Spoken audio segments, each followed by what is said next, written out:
It is Thursday, and I have my weekly little time in the car by myself, so I thought I'd do a quick video.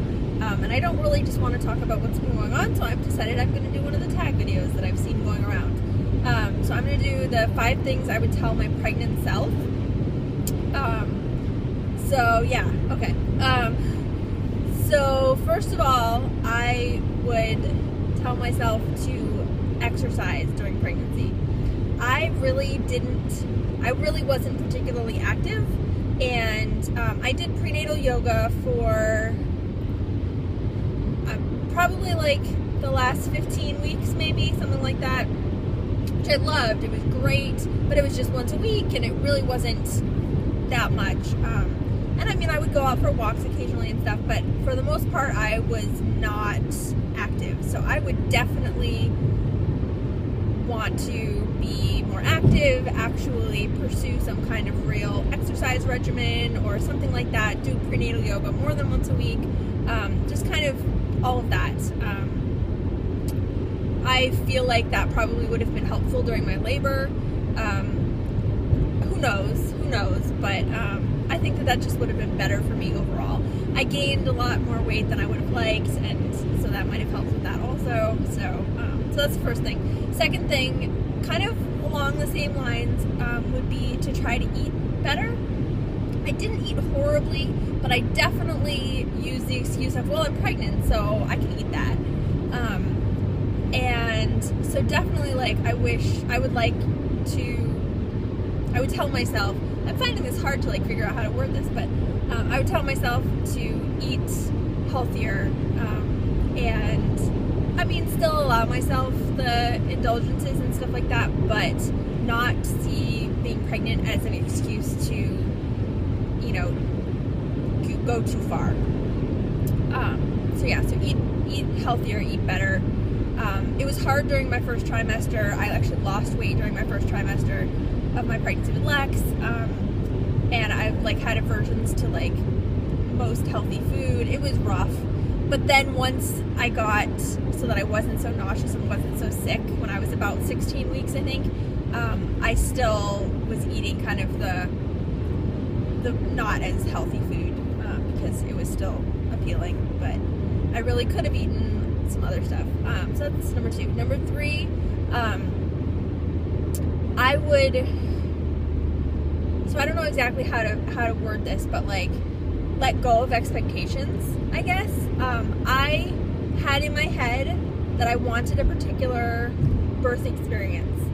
I did not get that birth experience in most aspects. I ended up with a lot more interventions than I would have liked, and just like things just did not go as well as I had hoped. So while I would also like to do more things to prepare myself, I think that it's important to kind of let go of the expectations that you have and just kind of let it be what it's going to be, but still have a lot of knowledge and know what your preferences are, but just kind of, I mean, babies have a mind of their own. Your body has a mind of its own. Like, it doesn't always go smoothly and go the way that you hope it would go. So just to let go of expectations, and not be so set on one certain experience. And then along with that, number 4 would be to do more things to make sure that I and the baby are in the best possible position that we can be in to have a smooth, good birth experience. So like, I didn't really do anything to make sure that Lex was in a good position. He wasn't in a good position, most likely, which is why like I did not progress. Despite contractions, I did not progress on my own. So like, doing more things while pregnant and towards the end of pregnancy to make sure that I'm doing what I can do to make sure that I'm strong and my body is in a good position, a good place, but also to make sure that the baby's in a good position to help labor progress smoothly and naturally and all of that. And number 5 would be, I think, to just enjoy the time that you have before the baby comes, because I feel like I spent a lot of my pregnancy just kind of anticipating, looking forward to the baby arriving and like getting everything ready and all of that, and I didn't really understand or take advantage of the time that Eric and I just had, the two of us. And you know, we had some little weekend trips that we took, you know, nearby, and it was, we did things to really take advantage at times, but overall, for the most part, I don't feel like that was my mindset. I don't feel like I was wanting to enjoy the time that we had before the baby came. I was more like anticipating and looking forward to having a little baby, which is also like fantastic and great, and but it wasn't, I don't know, I didn't take advantage as much as I feel like I should have.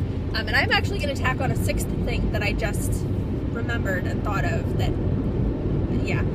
So number 6 is, I wish that I had done more consistent documentation. I did vlogs, which I'm really grateful that I did, and you know, those are on YouTube, and I can look back at those, which I have recently, and it's so interesting to look back, and like at 20 weeks I was like, oh, I feel so big, and then like you look at my last couple of videos and it's like, wow, no, now I'm really big.